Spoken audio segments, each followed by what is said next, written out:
saya sempat ingin menyerah. Bagaimana motor saya sudah kujual untuk biaya keberangkatan ke Sulawesi. Bagaimana ceritanya tuh Kak sampai jual motor untuk bisa ke sini?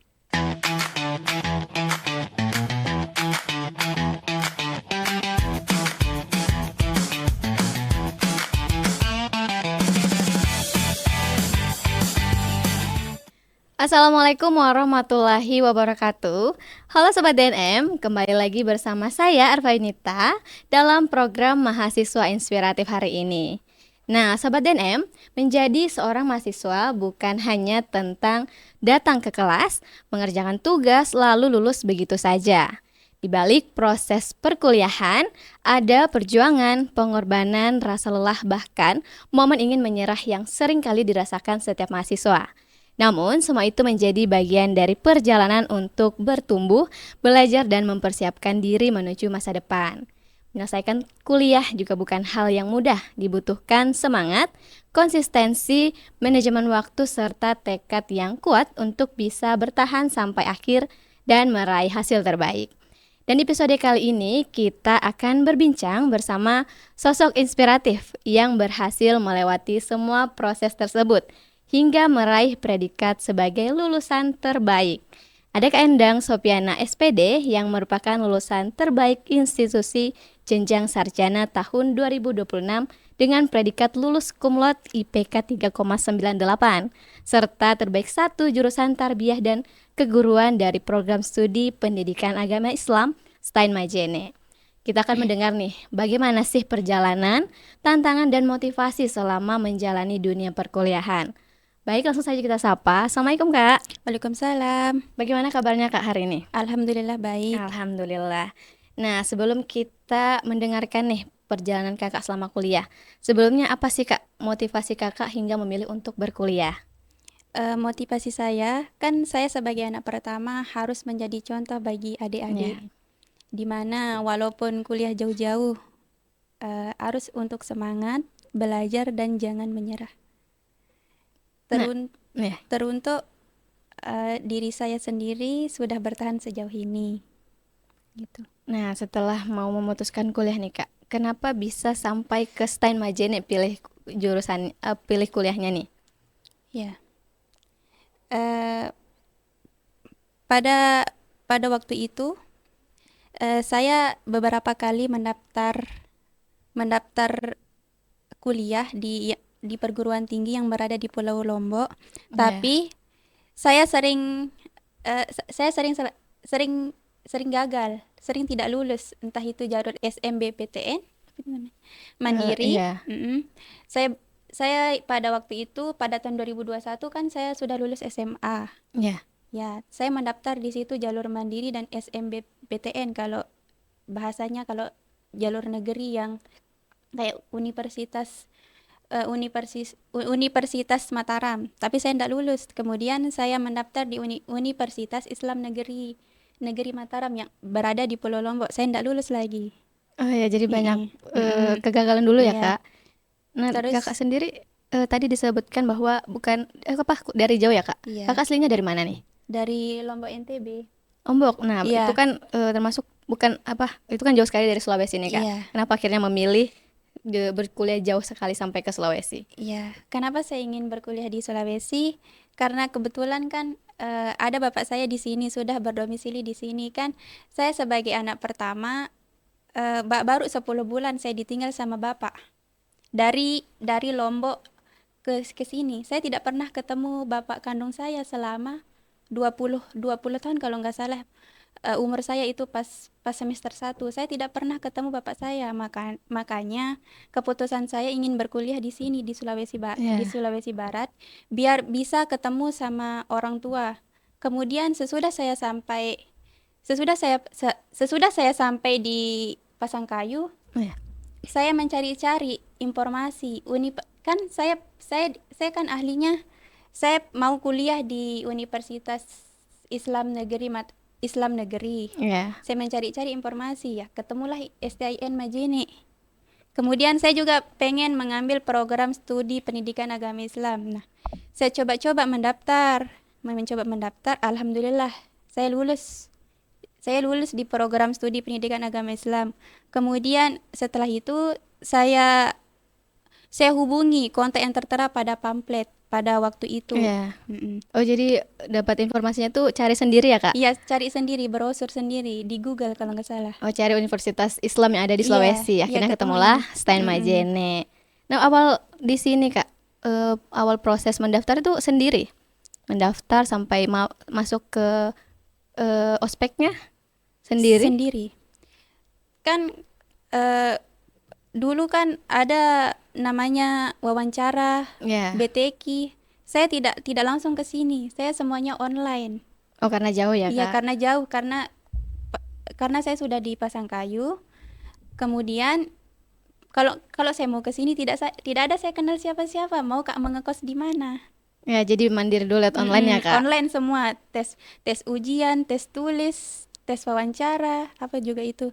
BTQ semuanya online. Setelah sampai di sini, apa nih, Kak, perasaan pertama kali sampai di Sulawesi untuk kuliah? Setelah saya biasa sampai di sini, ya tidak ada saya kenal siapa-siapa, mulai beradaptasi dengan bahasa baru, Ya, lingkungan baru iya juga. lingkungan baru sebagai mahasiswa baru, semuanya. Kan saya tidak tahu bahasa Mandar. Ya. Saya itu aslinya memang Lombok, tapi tidak tahu bahasa Mandar. Karena walaupun bapak saya tinggal di Sulawesi, tapi tidak memakai bahasa Mandar. Semuanya bahasa daerah Lombok. Ya, akhirnya setelah sampai di sini, langkah pertama Kakak kemana nih? Cari informasi kos kah atau menghubungi Hmm, orang? Kalau pada waktu itu saya dicari kos sama Pak Sam. Oh, salah satu staf Mm-mm. di Stein Majene ya, Iya. Kak? Beliau kan kebetulan itu bapak kos yang tempat saya ngekos sekarang itu staf di akademik. Oh iya, Iya. akhirnya dibantu lah. Kebetulan temannya Pak Sam jadinya dibantu. Nah, setelah masuk di Stein Majene, Kak, apa eh, tantangannya atau bagaimana Kakak beradaptasi dengan teman-teman dan juga lingkungan kampus? Tantangannya sebenarnya itu pada saat semester 3 saya hampir mau menyerah. Kenapa tuh, Kak? Menyerah. Kenapa? Karena pertama tuh saya pulang ke Lombok Nah ya, pada tahun 2023 baru mau masuk semester 3. Nih, ya, pada tahun 2023. Saya itu pengen menyerah karena kenapa? Karena saya sudah tidak sanggup dibiayai sama bapak. Sama bapak. oh iya. Tapi saya pikir bagaimana motor saya sudah kujual untuk biaya keberangkatan ke Sulawesi. Bagaimana ceritanya tuh, Kak, sampai jual motor untuk bisa ke sini? Kan bagaimana? Kan namanya juga anak perempuan kan saya ini termasuk orang yang ambisi. Nah, oh iya, punya jiwa tekad yang Mm-mm. kuat ya, Kak? Ya, apa yang harus saya mau itu harus saya targetkan, harus saya bisa capai. Nah, akhirnya mengorbankanlah motor. Mengorbankan motor biar saya bisa ke Sulawesi. Terus apa tadi? Sampai bisa Mm-mm. berkuliah di sini, Ya, sampai bisa berkuliah di sini. Terus pada tahun 2023 itu sempat ingin menyerah ya? saya sempat ingin menyerah. Saya pulang ke Lombok. Kebetulan kan ada tabungan dari semester 1, semester 2 ada tabungan saya biar saya bisa pulang. Oh, di libur semester ini saya harus pulang ke Lombok. Ya, saya pulang ke Lombok sendiri. Saya pulang ke Lombok. Nah, setelah itu saya pengen sekali menyerah, tapi saya berpikir sudah Sudah sudah berkorban saya banyak ya, Kak? sudah motornya sudah dijual, sudah berjuang sejauh ini, Ya, sudah masa jauh-jauh. masa saya harus berhenti kuliah cuman gara-gara itu. Ya, sebagai sebagai apa namanya? Terus setelah itu eh saya hubungi teman-teman kelas. Ya. Teman-teman kelas pada waktu itu bilang bagaimana ini? Apakah saya lanjut kuliah atau bagaimana? Nah, katanya teman-teman kelasku, jangan lanjut kuliah nanti dibantu sama teman-teman. Dibantu dalam hal apa nih, Kak? Dibantu dalam pembayaran UKT. Oh, sebelumnya mandiri ya, Kak? Iya, Oh, dibantu pembayaran UKT kan. UKT saya itu 1,250. ya. Dibantu setengahnya sama teman-teman kelasku. Oh, oh, didukung sekali ya, Kak, sama Iya, teman-temannya. biar jangan Ya. berhenti kuliah. Berarti salah satu motivasinya lanjut itu juga dukungan teman dan juga orang tua. Mm-mm. Kalau tanggapan orang tua, Kak, bagaimana saat Kakak ingin menyerah sebelumnya? Ya, nah bilang, Iyalah, ya berhenti saja karena itu sudah kemampuan Ya, bapaknya. Berhenti dah. Tapi kepikiran juga, masa saya ya berhenti? sudah sejauh ini masa Mm-mm, berhenti tengah jalan ya Kak. mm-mm. Terus ya lanjut kebetulan pas itu dibantu lah membayar UKT setengahnya itu eh dari dari uang keluarga yang di Ya, Lombok. Nah, alhamdulillah saya bisa lanjut lagi ke sini. setelah semester 3 ya Kak. Iya, lanjut lagi di sini. Lanjut lagi di sini. Tapi sering sekali saya mau berhenti kuliah. Oh, Tapi karena perasaan-perasaan itu ya Kak. karena ya kan saya termasuk keluarga saya kan termasuk orang yang berkecukupan, Iya. termasuk orang tidak berada lah, Oh, tapi begitu. dari motivasi teman dan juga keluarga Di, akhirnya mm, jadi semangat terus ya Kak. dan diri sendiri juga. Nah, selama berkuliah, bagaimana Kakak menjalani proses pembelajarannya nih Kak? Apakah Kakak ada tips-tips sendiri dalam Oh, belajar? kalau saya sendiri kan pada saat semester 1 itu s- eh, kebetulan ada senior. Ya. Senior ini orang Lombok juga. Mungkin eh, Baik Sukma Widiawati. Oh, dari prodi Iya, prodi alumni, PAI Kak. alumni sini, alumni KPI. Oh, Prodi KPI. KPI ya. Kan beliau dulu mentor saya pas maba. Oh, yang pas PBAK ya Kak. Ya, pas PBAK. Nah, nak nasaranin Kak, ikut ikut dah ini cendekia. Oh, jadi juga aktif di organisasi ya Kak, Iya, LPM Cendekia. iya sempat menjadi Jadi ketua Kakak, cendekia. jadi selain akademik juga Kak Endang ini aktif ya berorganisasi. Iya, aktif. Nah, sebagai lulusan terbaik nih Kak, bagaimana sih Kakak menyusun pembelajaran di luar dari akademik dan juga organisasi? Hmm, menjadi lulusan terbaik kalau dari saya pribadi yang saya tanamkan itu pertama tekun. Ya, tekun. Ketua harus sabar, ikhlas, ikhlas dalam bimbingan, Ya, sabar, kemudian harus punya target. bagaimana motivasi Kakak dalam menyusun target dan juga belajar untuk mengejar jadi lulusan terbaik nih Kak? Ada Hmm. tidak sebelumnya bertekad untuk menjadi lulusan terbaik? Sebenarnya sebenarnya ada target harus menjadi lulusan terbaik. Oh, jadi ditanamkan di Iya, diri memang ya iya Kak, harus, harus harus bisa mengejar harus predikat bisa. itu. Nah, setelah mendapatkannya Kak, apa sih arti kelulusan itu setelah mendapatkan lulusan terbaik? Kalau menurut menurut saya sih menjadi lulusan terbaik itu bukan suatu suatu hal yang mudah. Ya, Bagaimana kita bisa beradaptasi dengan orang-orang baru, bertemu dengan orang-orang baru. selama berkuliah ada tidak Kak momen atau yang membuat Kakak ini menjadi tantangan dalam perkuliahan Kakak? Apa momen yang paling paling berkesan atau yang Kakak ingat selama berkuliah? Oh, iya ya. Yang paling berkesan itu yang pertama kan saya tidak punya laptop. Nah, iya. Saya tidak punya laptop dari semester 1 sampai 5. Saya tidak punya laptop. Saya sering minjam. Kadang-kadang kan kalau meminjam laptop Ya. teman kan kadang malu kalau sering-sering. Oh iya, Kalau terlalu apalagi sering, ya tidak enak malu. ya Kak. Mm-mm. Tapi saya saya pada tahun 2024 itu saya coba mendaftar. Kan saya sudah berdomisili di Sulawesi Barat. Sudah dipindah kakaknya dari Lombok Oh ke iya. sini. Terus saya mencoba mendaftar beasiswa, Beasiswa apa beasiswa itu Kak? Pemprov. Open Pro. Ya, alhamdulillah saya lulus menjadi menjadi Oh, dapat bagian beasiswanya dari Kak. tersebut ya. Terus setelah itu sesudah cair cair dananya beasiswa, Iya. saya alhamdulillah ada saja rezeki saya bisa dapat Akhirnya beli laptop. Terus yang sisanya dari saya tabung sendiri, yang sisanya dari itu sebenarnya itu kan pakai bayar UKT tapi saya coba harus saya punya laptop ini biar saya cepat menyusun skripsi. Tidak ada juga saya pakai pakai untuk mengerjakan tugas. ya jadi semangat juga ya Kak. Mm-mm. Akhirnya Iya, dengan adanya laptop sendiri pasti makin iya, semangat iya, karena sudah tidak minjam. iya, tapi alhamdulillah tercapai. Ya, jadi mungkin banyak apa target-target Kakak sih selama berkuliah? Apakah Kakak ada menyusun apa yang harus dicapai-capai, apa saja yang harus dicapai nih selama kuliah? Banyak sekali target. Apa saja itu, Kak? Target saya yang pertama itu harus menjadi lulusan terbaik. Ya, Lulusan terbaik jurusan, lulusan terbaik institusi, tapi alhamdulillah tercapai. alhamdulillah berarti Iya. mulai dari target dulu ya, Kak. Mm-mm. Selama berkuliah, Kak, kesibukannya selain organisasi dan akademik apa saja tuh? Kadang saya pergi-pergi ke sekolah mencari judul.